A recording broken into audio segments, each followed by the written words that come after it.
নির্দলীয় সরকারের অধীনে নির্বাচন না দিলে ঢাকা বিচ্ছিন্ন করার হুঁশিয়ারি বিএনপির। তত্ত্বাবধায়ক এখন জাদুঘরে, মন্তব্য আওয়ামী লীগের ষড়যন্ত্রের বিরুদ্ধে সতর্ক থাকার আহ্বান।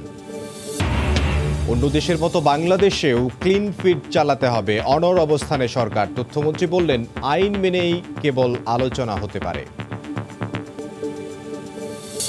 সবাই আপনাদের কাছে দোয়া প্রার্থী। আমরা যেরকম ক্রিকেট খেলছি লাস্ট কয়েকটা সিরিজে, ওরকম আত্মবিশ্বাস নিয়ে যদি আমরা খেলতে পারি, আমাদের জন্য ভালো রেজাল্ট অ্যাচিভ করা সম্ভব। সব সংখ্যা কাটিয়ে বিশ্বকাপে অংশ নিতে ওমানের উদ্দেশ্যে বাংলাদেশ ক্রিকেট দল। টাইগার সমর্থকদের শুভকামনা।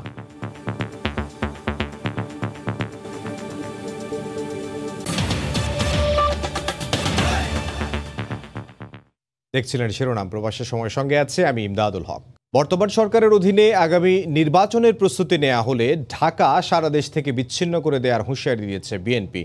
জাতীয় প্রেস ক্লাবে আলোচনা সভায় অংশ নিয়ে দলটির মহাসচিব মির্জা ফখরুল ইসলাম আলমগীর বলেন, নির্বাচন খেলা অনেক হয়েছে। এ সরকারের অধীনে আগামী নির্বাচনে বিএনপি অংশ নেবে না বলেও জানান তিনি।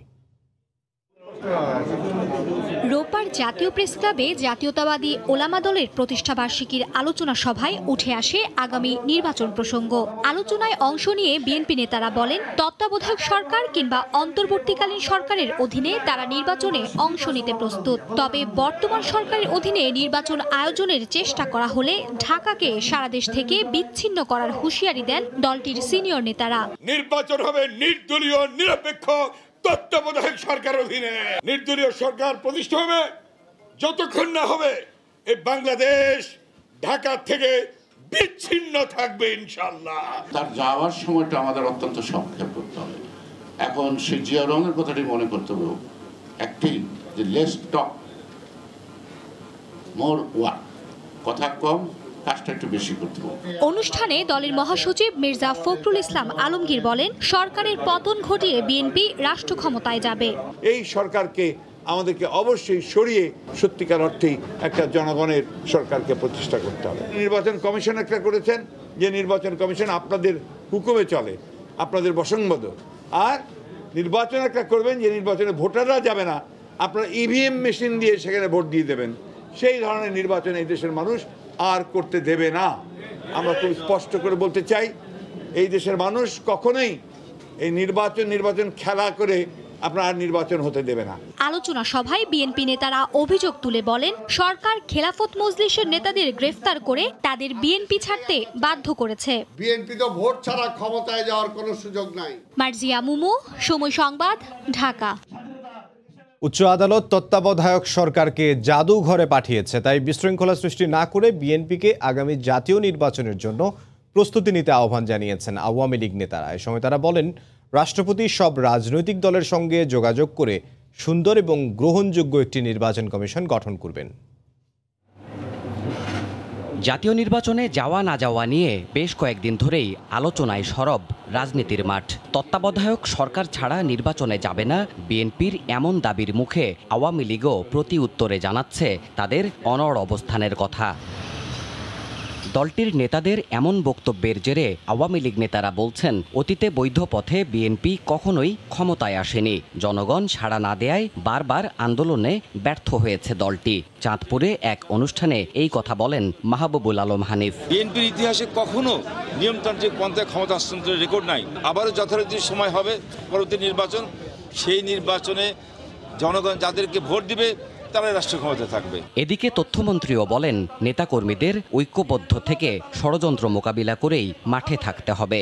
আপনাদের দল হচ্ছে একজন খুনির দল, জিয়া রহমান হচ্ছে একজন খুনি।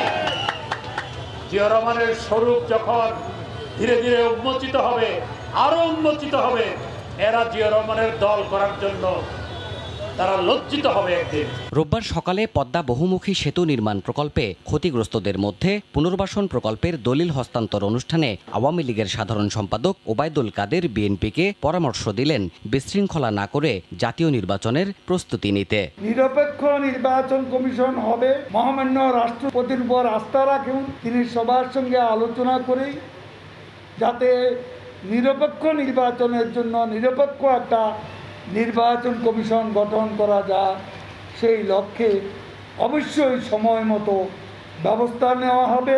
আজকে বিশৃঙ্খলা তৈরি না করে আমি সবাইকে বলবো নির্বাচনের জন্য প্রস্তুতি নিন। তত্ত্বাবধায়ক সরকারের অধীনে নির্বাচন আয়োজনের কোনো সুযোগ অবশিষ্ট নেই বলেও স্মরণ করিয়ে দেন আওয়ামী লীগ নেতারা। উচ্চ আদালতই তত্ত্বাবধায়ক সরকারকে মিউজিয়ামে পাঠিয়েছে। দেবাশিস রায়, সময় সংবাদ, ঢাকা। অন্যান্য দেশের মতো বাংলাদেশেও ক্লিন ফিট চালাতে হবে বলে সাফ জানিয়ে দিয়েছেন তথ্যমন্ত্রী ডক্টর হাসান মাহমুদ। রোববার দুপুরে সচিবালয়ে সাংবাদিকদের প্রশ্নের জবাবে তিনি বলেন, দেশের 17টি চ্যানেল ক্লিন ফিট পেলেও তা চালাচ্ছে না কেবল অপারেটররা। সরকার কোনো চাপের কাছে নতি স্বীকার করবে না বলেও জানান মন্ত্রী। 1 অক্টোবর থেকে টেলিভিশনের পর্দায় আর দেখা যাচ্ছে না বিদেশি কোনো চ্যানেল। তথ্য মন্ত্রণালয়ের নির্দেশনা মেনে কেবল অপারেটররা ক্লিন ফিড বা বিজ্ঞাপন সহ সম্প্রচার বন্ধ রেখেছে। তবে শনিবার কেবল অপারেটরদের দুটি সংগঠন আলাদা সংবাদ সম্মেলনে ডিজিটালাইজেশন না হওয়া পর্যন্ত বিদেশি চ্যানেল সম্প্রচারের সুযোগ দেওয়ার দাবি জানায়। আরেকটি সংগঠন 4 অক্টোবর থেকে কঠোর আন্দোলনের হুঁশিয়ারিও দেয়। তবে রোববার সচিবালয়ের তথ্যমন্ত্রী সাফ জানিয়েছেন, আইন মেনে আলোচনা হতে পারে, আন্দোলনে নতি স্বীকার নয়। কোনো চ্যানেল বন্ধ করিনি, বন্ধ করার জন্য বলিনি। বাংলাদেশের আকাশ উন্মুক্ত, এখানে যে কোনো চ্যানেল সম্প্রচার করতে পারে। ইউরোপ আমেরিকায় এই আইন মেনেই বিদেশি চ্যানেলগুলো সম্প্রচার করে। শুধু আমাদের দেশেই এই আইনকে বৃদ্ধাঙ্গুলি প্রদর্শন করা হচ্ছিল বছরের পর বছর ধরে। দেশে 5টি এজেন্সির বাইরেও কেবল অপারেটররা বিদেশি চ্যানেলের ফিড পাইরেসির মাধ্যমে সংগ্রহ করছে জানিয়ে তথ্যমন্ত্রী আরও জানান, যে 17টি বিদেশি চ্যানেল বর্তমানে ক্লিন ফিড দিচ্ছে তাদের সম্প্রচার বন্ধ রাখা অপরাধ। 17টি বা তার চেয়ে বেশি চ্যানেল ক্লিন ফিড আসে, সেগুলো কিন্তু অনেকে চালাচ্ছেন না, যেটি কেবল অপারেটর লাইসেন্সের শর্ত ভঙ্গ। সুতরাং কেউ শর্ত ভঙ্গ করলে সেই শর্ত ভঙ্গের অপরাধে অভিযুক্ত হবেন। নির্ধারিত 5 অক্টোবরই খুলবে ঢাকা বিশ্ববিদ্যালয়ের হল, কিন্তু কয়েকদিন আগেই হলে উঠতে শুরু করেছেন শিক্ষার্থীরা। তাদের দাবি 5 অক্টোবর পর্যন্ত মেসে থাকলে তাদের গুনতে হবে পুরো মাসের ভাড়া। আর হল প্রভোস্টরা বলছেন, মানবিক দিক বিবেচনায় শিক্ষার্থীদের হলে থাকতে দেয়া হয়েছে। এদিকে তালা ভেঙে হলে প্রবেশের ঘটনায় 3 সদস্যের তদন্ত কমিটি গঠন করা হয়েছে। ঢাকা বিশ্ববিদ্যালয়ের 4র্থ বর্ষের শিক্ষার্থী ছোটনালী। 4 অক্টোবর শুরু হবে তার পরীক্ষা। করোনায় হাতছাড়া হয়েছে তার টিউশনি, সামর্থ্য হারিয়েছেন মেসে থাকার। তাই নিরুপায় হয়ে হল খোলার 5 দিন আগেই উঠেছেন হলে। মেস ছেড়ে দিয়েছি, সো আমাদের থাকার কোনো জায়গা ছিল না, সো আমরা খুব যত দ্রুত সম্ভব হলে ওঠার চেষ্টা করেছি। শুধু অমর একুশে হলের ছোটনালী নন, তার মতো ডক্টর মোহাম্মদ শহীদুল্লাহ হল সহ অনেক হলের শিক্ষার্থী নির্ধারিত সময়ের কয়েকদিন আগে থেকেই থাকতে শুরু করেছেন হলে। বলছেন 5 অক্টোবর পর্যন্ত মেসে থাকলে তাদের পুরো মাসের ভাড়াই গুনতে হবে। অনেকের অর্থনৈতিক সমস্যা, কারো যে 1 মাস বাইরে থাকলে 10-12 হাজার টাকা খরচ করে থাকার মতো এবিলিটি নাই। আমাদের দেয়ালে পিঠ থেকে গেছে, হলে থাকা ছাড়া আমাদের আর কোনো উপায় ছিল না। আমাদের এমনও ফ্রেন্ড আছে যাদের 2-3টা সাবজেক্ট পরীক্ষা হয়েছে, ওদের মাস শেষ, এখন হয় ওরা বাসা কন্টিনিউ করতে হবে 5 দিনের জন্য, নাইলে হলে আসতে হবে, এছাড়া রাস্তায় থাকতে হবে। সংশ্লিষ্ট হল প্রভোস্টরা বলছেন, মানবিক দিক বিবেচনায় হল খোলার আগেই শিক্ষার্থীদের থাকতে দেয়া হচ্ছে।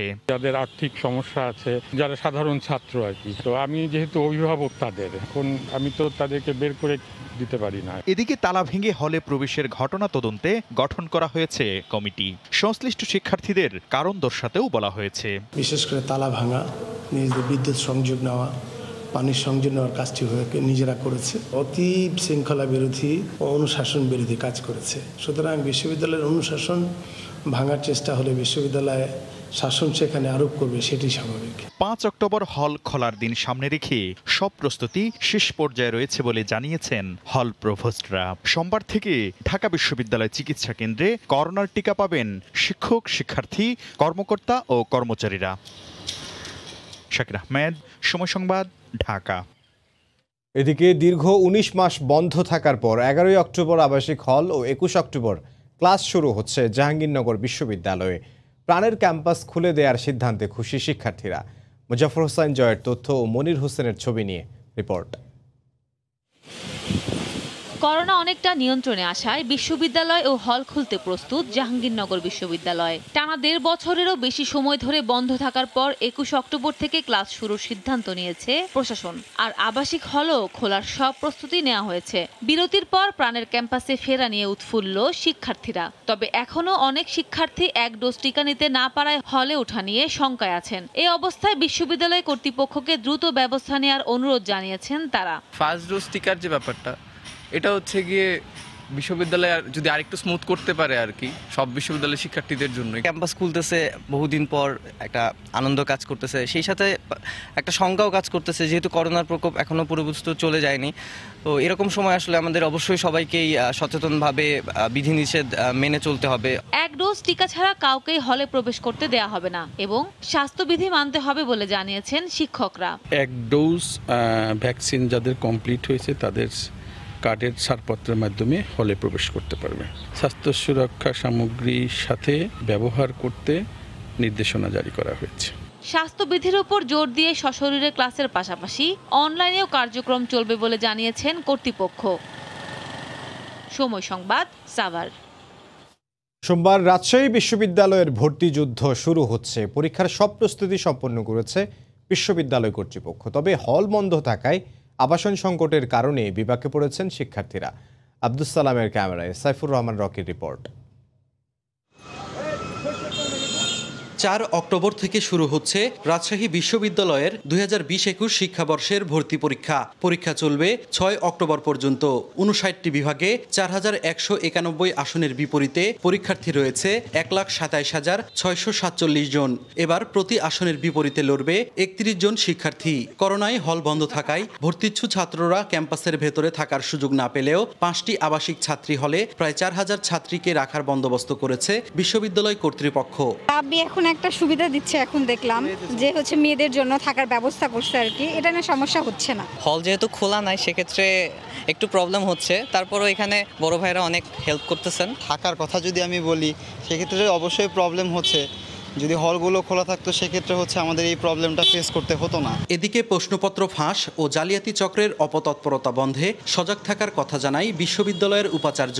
ডিজিটাল ডিভাইস নিয়ে যাওয়া, তো সে ব্যাপারে আমাদের যখন ক্যান্ডিডেটরা ঢুকবে মেটাল ডিটেক্টর থাকবে, সব জিনিসপত্রগুলো থাকবে। গোয়েন্দা সংস্থা অত্যন্ত তৎপর আছে। আর মেট্রোপলিটন পুলিশের শীর্ষ কর্মকর্তা বলেন, ভর্তিচ্ছুদের নিরাপত্তায় ক্যাম্পাসে অতিরিক্ত সিসিটিভি ক্যামেরা স্থাপন করার পাশাপাশি বাড়ানো হয়েছে পুলিশি তৎপরতা। গোয়েন্দা নজরদারি থাকবে এবং আপনাদের র্যাব টহল দিবে। প্রায় 40টার মতো সিসিটিভি ক্যামেরা আমরা ইনস্টল করেছি, যাতে করে কোনো অনাকাঙ্ক্ষিত ঘটনা না ঘটে।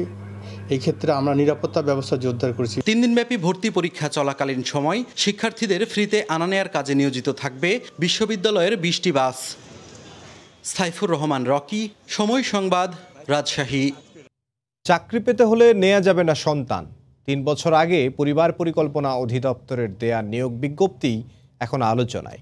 আইনজীবীরা বলছেন, এ শর্ত পূরণ করতে গিয়ে অনেক চাকরি প্রার্থী নিতে পারেননি সন্তান। আবার কেউ সন্তান ধারণ করলেও চাকরির আশায় করেছেন গর্ভপাত। তারপরও 3 বছরেও মেলেনি চাকরি, তাই প্রতিকার চেয়ে উচ্চ আদালতে মামলা করলেন 13 জন ভুক্তভোগী। সরকারি অফিসে এমন চাকরির বিজ্ঞপ্তি দেখে হতবাক দেশের উচ্চ আদালত। চাকরি করতে চাইলে সন্তান জন্ম দেয়া যাবে না, এমন অদ্ভুত চাকরির বিজ্ঞপ্তি দিয়ে আলোচনায় পরিবার পরিকল্পনা অধিদপ্তর। 3 বছর আগে পরিবার কল্যাণ পরিদর্শিকা প্রশিক্ষণ পদে 1080 জন নিয়োগে বিজ্ঞপ্তি দেয় প্রতিষ্ঠানটি। বিজ্ঞপ্তিতে বলা হয়, চূড়ান্ত উত্তীর্ণদের মধ্যে কেউ অন্তঃসত্ত্বা হলে তার মনোনয়ন বাতিল হবে। এই শর্ত পূরণে সন্তান নেয়া বন্ধ করে দেন তারা। আবার কেউ সন্তান ধারণ করলেও গর্ভপাত করান। লিখিত পরীক্ষায় উত্তীর্ণরা এভাবে 3 বছর অপেক্ষা করেন, কিন্তু গত বছর 1080 জন পদের বিপরীতে নিয়োগ দেয়া হয় মাত্র 395 জনকে। আইনজীবীরা বলছেন, সন্তান নেওয়া যাবে না এমন শর্ত পূরণে অনেক নারী শারীরিক, মানসিক, পারিবারিকভাবে মারাত্মক ক্ষতিগ্রস্ত হয়েছেন। অনেকেই আছে যারা সংসার জীবনে চলে গেছে, পড়াশোনা শেষ করে তারা অনেকেই প্রেগনেন্ট, বাচ্চা অ্যাবর্শন করে দিয়েছে, তারা মাতৃত্ব থেকে বঞ্চিত হয়েছে। রিটেনে পাস করলেন 2500, তো তারা তো মনে মনে চিন্তা করতেছেন যে 2500-এর মধ্যে তো আমরা 1080 জন তো চাকরি পাবোই। তারা কিন্তু আর বাচ্চা নেওয়া বন্ধ করে দিলেন এবং 3 বছর টানা তারা বাচ্চা নিলেন না। নিয়োগ বঞ্চিত ১৩ জন ভুক্তভোগী নারী পরিবার পরিকল্পনা অধিদপ্তরের বিরুদ্ধে মামলা করলেন উচ্চ আদালতে। সরকারি দফতরের এমন অদ্ভুত বিজ্ঞপ্তি দেখে হতবাক হন আদালত, জারি করেন রুল। ওনারা ভেবেছেন যে একটা সরকারি চাকরি যদি পাই, এই যে বাচ্চা নেবেন না, এই কারণে দেখা যাচ্ছে যে সংসারই ভেঙে গেছে। যে 1080-র কথা বলে তো দিলেন মাত্র 395 জনকে, যারা বাকি আছে তাদেরকে নিয়োগ না দেওয়াটা কেন অবৈধ বলে বিবেচনা হবে না? চাকরির নিয়োগে কেন এমন শর্ত দেওয়া হয়েছিল জানতে পরিবার পরিকল্পনা অধিদপ্তরের মহাপরিচালককে একাধিকবার ফোন করলেও তিনি ধরেননি, যদিও 3 সপ্তাহের মধ্যে এ বিষয়ে আদালতে লিখিত জবাব দিতে হবে। আফজাল হোসেন, সময় সংবাদ, ঢাকা। রাজধানীর হাতিরঝিলে অবৈধ স্থাপনা অপসারণ নিয়ে প্রকল্পের পরিকল্পনাকারী নগরবিদদের সঙ্গে মুখোমুখি অবস্থানে রাজধানী উন্নয়ন কর্তৃপক্ষ রাজউক। এসব স্থাপনা উচ্ছেদের জন্য আদালত নির্দেশ দিলেও তা রাখার পক্ষে রাজউক। সংস্থাটির দাবি, রক্ষণাবেক্ষণ খরচ মেটানোর পাশাপাশি এই স্থাপনা মূল প্রকল্পের জন্য জরুরি। এরই মধ্যে রায়ের বিরুদ্ধে আপিলও করেছে সংস্থাটি। তবে হাতিরঝিলের নকশাবিদরা বলছেন এতে নষ্ট হবে প্রকল্পের নান্দনিকতা। রাশেদ লিমনের রিপোর্ট। হাতিরঝিলে মূল নকশায় প্রকল্প এলাকায় কোনো দোকান বরাদ্দ উল্লেখ না থাকলেও নানা দিক বিবেচনায় প্রাথমিকভাবে কিছু ভ্রাম্যমাণ দোকান বরাদ্দের সিদ্ধান্ত নেয় রাজউক। পরে স্থায়ী বরাদ্দ দিতে 2015 সালে আবেদন আহ্বান করে সংস্থাটি। আবেদনপত্র যাচাই করে প্রথমে 27টি দোকান বরাদ্দ দিলেও পরে বিভিন্ন সময়ে এই সংখ্যা বাড়িয়ে দাঁড়ায় 36টি। অন্যদিকে নকশা বহির্ভূত এসব স্থাপনা উচ্ছেদের নির্দেশনা চেয়ে 2018 সালে রিট করে একটি পরিবেশবাদী সংগঠন। চূড়ান্ত শুনানি শেষে গত 30 জুন রায় পায় আদালতের। রায় প্রকল্প এলাকায় সব ধরনের বাণিজ্যিক প্রতিষ্ঠান অবৈধ ঘোষণা করা হয়। একই সঙ্গে 60 কর্মদিবসের মধ্যে প্রতিষ্ঠান উচ্ছেদ করতে নির্দেশনা দেন আদালত। আর এতেই আপত্তি রাজুকের। তারা বলছেন মূল নকশা যেখানে তৈরিই হয়নি সেখানে বৈধ অবৈধর প্রশ্ন অবান্তর। যদিও প্রকল্পের নকশা যারা করেছেন তাদের রয়েছে ভিন্ন মত। হাতিরঝিলের মাস্টার প্ল্যানটা কিন্তু এখনো চূড়ান্ত হয় নাই, সাইন হয় নাই। পয়সা নিয়ে কাঠামো করতে দিলেই তা অনুমোদিত কাঠামো হয় না। সুতরাং এখানে যত্রতত্র কোনো দোকানপাট দেওয়া হয় নাই। যা এখানে আসছে এগুলো কিন্তু রেজলিউশনের মাধ্যমে কিন্তু এই জিনিসগুলো হয়েছে। আদালত এই বিষয়টি যথোপযুক্ত পর্যালোচনা করে রায় দিয়েছেন। সেই রায়ের বিরুদ্ধে অ্যাপিল করার সিদ্ধান্তের মধ্যে দিয়ে রাজউক এটি প্রতিপালন এবং ব্যবস্থাপনায় অসামর্থ্যতা পরিচয় দিয়েছে।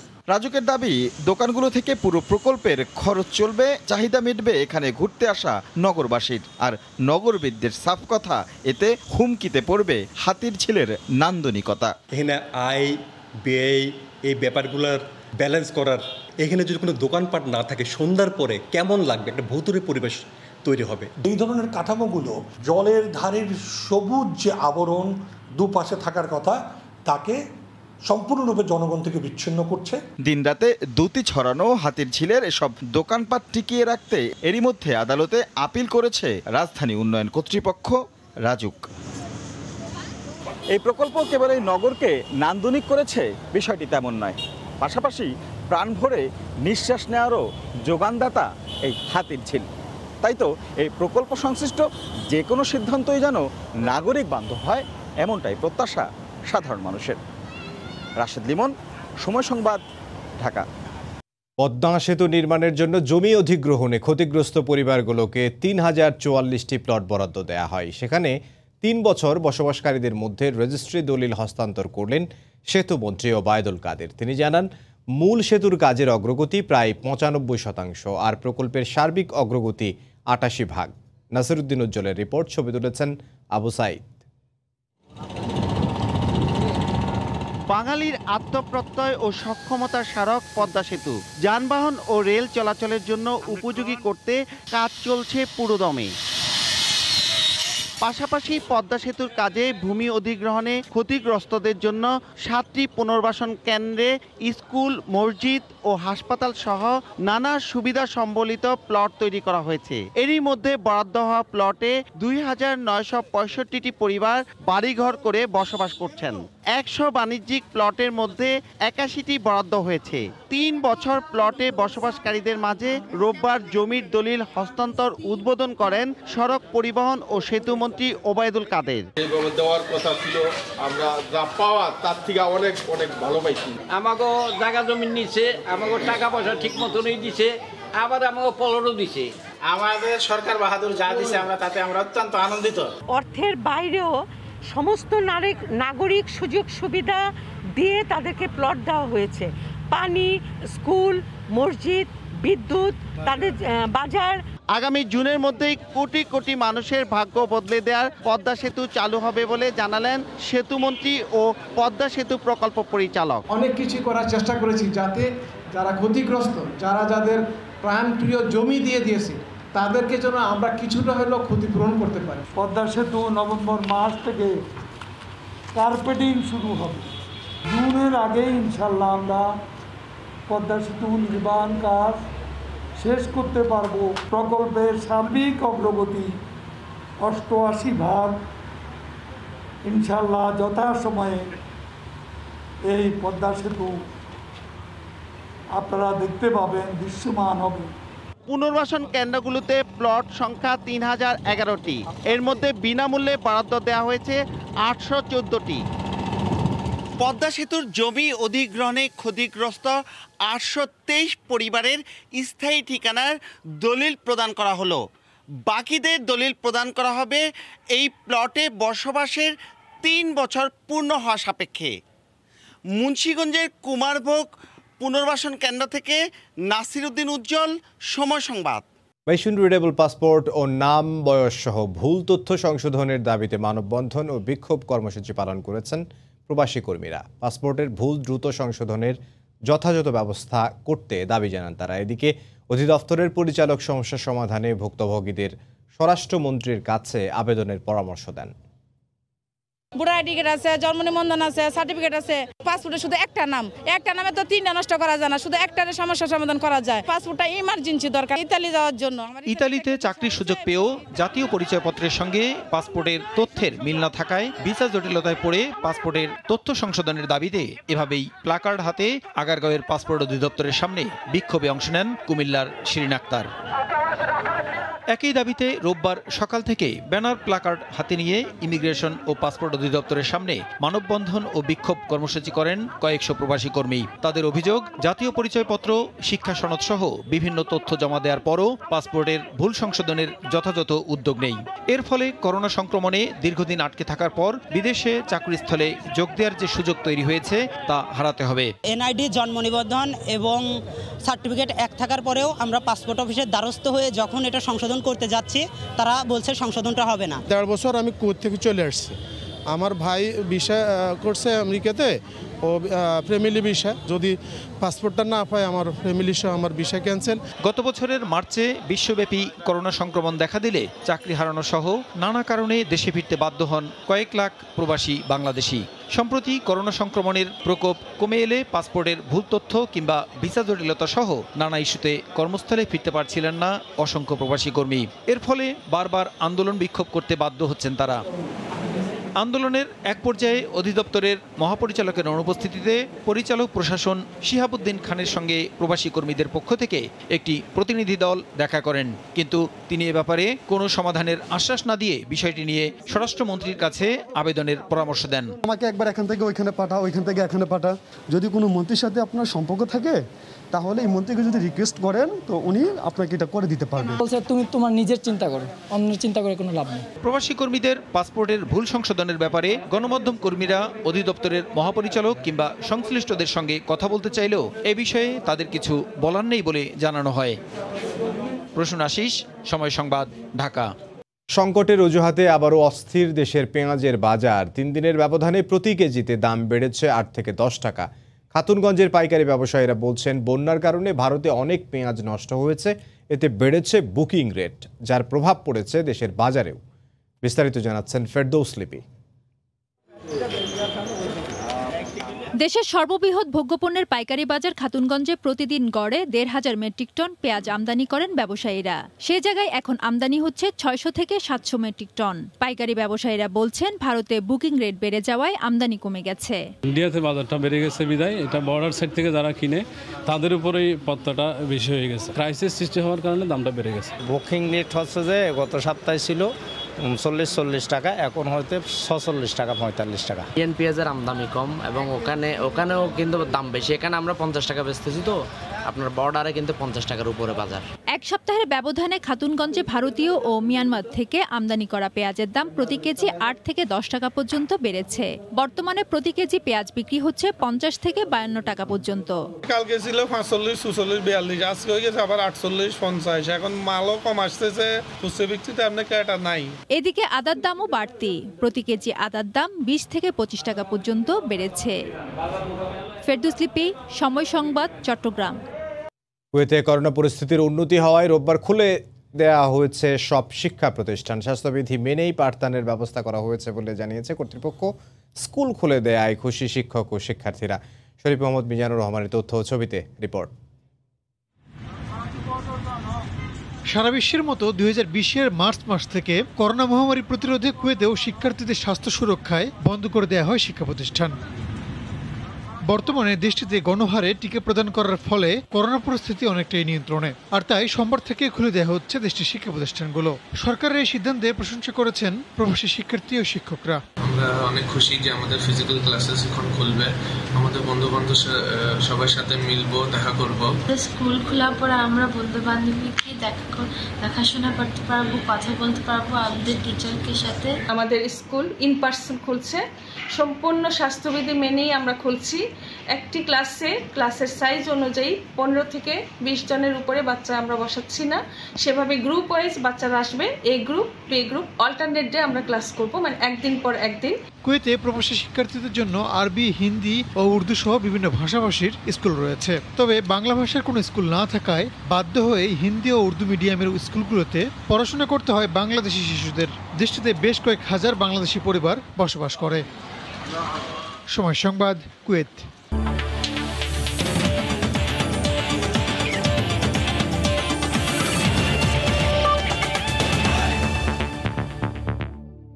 অনেক নাটকীয়তার পর বিশ্বকাপ খেলতে ওমান গেল বাংলাদেশ ক্রিকেট দল। মাস্কাটে বৈরী আবহাওয়ার জন্য একসময় ঘোষণা আসে ফ্লাইট বাতিলের, তবে পরে সেই সিদ্ধান্ত পরিবর্তন হওয়ায় রাত ১:১৫ ওমানের উদ্দেশ্যে দেশ ছেড়ে যায় মাহমুদুল্লাহ রিয়াদের দল।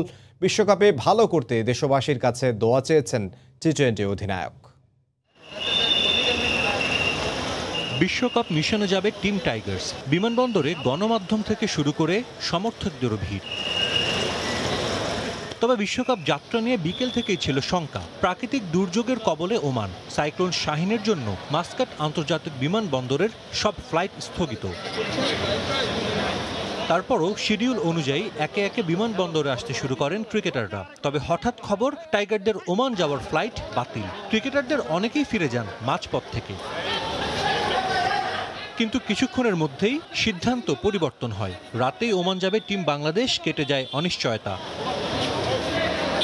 আবারও বিমানবন্দরমুখী টিম টাইগার্স। প্রথমবারের মতো ৬ ক্রিকেটার যাচ্ছেন বিশ্বকাপ খেলতে। অধিনায়ক হিসেবে মাহমুদুল্লাহ রিয়াদেরও প্রথম বিশ্ব আসর। আছে রোমাঞ্চ, সঙ্গে ভালো করার তাগিদ। আমরা সবাই আপনাদের কাছে দোয়া প্রার্থী। আমার কাছে মনে হয় পার্সোনালি আমরা যেরকম ক্রিকেট খেলছি লাস্ট কয়েকটা সিরিজে, ওরকম আত্মবিশ্বাস নিয়ে যদি আমরা খেলতে পারি, ইনশাল্লাহ আমাদের জন্য ভালো রেজাল্ট অ্যাচিভ করা সম্ভব। এক্সপেকটেশনসগুলো তখনই আমরা ফুলফিল করতে পারবো যখন আমরা আমাদের পটেনশিয়ালি আমরা আমাদের নিজেদের নামের প্রতি সেরা বিচারটা করতে পারবো। এবং সেটার জন্য গ্রুপ পর্বের যে ম্যাচগুলো আছে, কোয়ালিফাইং রাউন্ডের ম্যাচগুলো আছে, তো স্টেপ বাই স্টেপ আমাদের আগাতে হবে। দেন ইনশাল্লাহ যদি আমরা ভালো ক্রিকেট খেলে কোয়ালিফাইং রাউন্ডের ম্যাচগুলো জিতে আমরা মূল পর্বে যাই, দেন ইনশাল্লাহ আমরা চেষ্টা করবো যত বেশি সম্ভব ম্যাচ জেতা যায়। আলহামদুলিল্লাহ ভালো ফিল করছি। It's a honour, I feel honoured, but at the same time it's a great responsibility as well. প্রত্যাশা খুব ভালো কিছু করার, আমরা একটু সময় পাচ্ছি নিজেদেরকে প্রস্তুত করার। মানে যে সময়টা, এই সময়টাকে ব্যবহার করাটা আমাদের খুব গুরুত্বপূর্ণ হবে। আই জাস্ট হোপ আমরা সবাই আমাদের সেরা ফর্মে থাকি এবং এই সময়টা ইউজ করে এই টুর্নামেন্ট ভালো কিছু করে ফেরত আসে। সাকিব মুস্তাফিজ অবস্থান করছেন আরব আমিরাতে, লিটন আগেই চলে গেছেন ওমান। বিশ্বকাপ স্কোয়াডের বাকি 12 ক্রিকেটার সহ স্ট্যান্ড বাই 2 জন গেছেন ওমানে, সেখানে যোগ দেবেন কোচিং স্টাফের সদস্যরাও। ওমানে পৌঁছে একদিনের কোয়ারেন্টাইনের পর কোভিড নেগেটিভ হওয়া সাপেক্ষে মাঠে নামবে বাংলাদেশ দল। সাজিদ মুস্তাহিদ, সময় সংবাদ, ঢাকা। বাংলাদেশ দলের বিশ্বকাপের উদ্দেশ্যে দেশ ছাড়ার আগে বিমানবন্দরে তাদের শুভকামনা জানালেন টাইগার সমর্থকরা। বিশ্বকাপের দলটার উপর পুরো আস্থা আছে তাদের। এবারের বিশ্বকাপে বাংলাদেশ ভালো করবে বলে প্রত্যাশা সমর্থকদের। অনেকেই আবার লাল সবুজের ফাইনাল খেলার সম্ভাবনাও দেখছেন। এবার বাংলাদেশ অবশ্যই ভালো কিছু করবে, আর 2016 সালের মতো যেন আসলে সেই দৃশ্যটা দেখতে চাই না। ইন্ডিয়ার সাথে যেটা হয়েছিল, এবারে যেন আসলে ইন্ডিয়াকে যেন হারাইতে পারি আমরা, সেই তীরে এসে যেন তরি না ডুবাই, তা ওটাই আসলে বাংলাদেশ টিমের কাছে চাওয়া। তামিমের একটু মিস করতেছি, কিন্তু টিমটা হয়েছে, টিমটা ভালো হয়েছে। এই টিমের থেকে আমরা আশা করি তারা যদি ঠিক মতন 100% দিতে পারে যার ইয়ার থেকে, অবশ্যই আমাদের খুব ভালো একটা রেজাল্ট আমাদের হবে। Best of luck Bangladesh team, and we love you. Bangladesh সবসময় আপনাদের সাথে আছে, এবং যেটাই করেন আমরা সবসময় হারলেও বাংলাদেশ, জিতলেও বাংলাদেশ। স্কোয়াডটা একটা ভালো রেজাল্ট দিতে পারে। আই হোপ বাংলাদেশ সেমিফাইনাল খেলতে পারে, এটা আমার দৃঢ় বিশ্বাস। এ পর্যায়ে শীর্ষ সংবাদগুলো জানিয়ে দিচ্ছে আরও একবার। নির্দলীয় সরকারের অধীনে নির্বাচন না দিলে ঢাকা বিচ্ছিন্ন করার হুঁশিয়ারি বিএনপির। তত্ত্বাবধায়ক এখন জাদুঘরে। মন্তব্য, আওয়ামী লীগের ষড়যন্ত্রের বিরুদ্ধে সতর্ক থাকার আহ্বান। অন্য দেশের মতো বাংলাদেশেও ক্লিন ফিট চালাতে হবে, অনড় অবস্থানে সরকার। তথ্যমন্ত্রী বললেন, আইন মেনেই কেবল আলোচনা হতে পারে। সবাই আপনাদের কাছে দোয়া প্রার্থী। আমরা যেরকম ক্রিকেট খেলছি লাস্ট কয়েকটা সিরিজে, ওরকম আত্মবিশ্বাস নিয়ে যদি আমরা খেলতে পারি, আমাদের জন্য ভালো রেজাল্ট অ্যাচিভ করা সম্ভব। সব শঙ্কা কাটিয়ে বিশ্বকাপে অংশ নিতে ওমান গেল বাংলাদেশ ক্রিকেট দল। টাইগার সমর্থকদের শুভকামনা।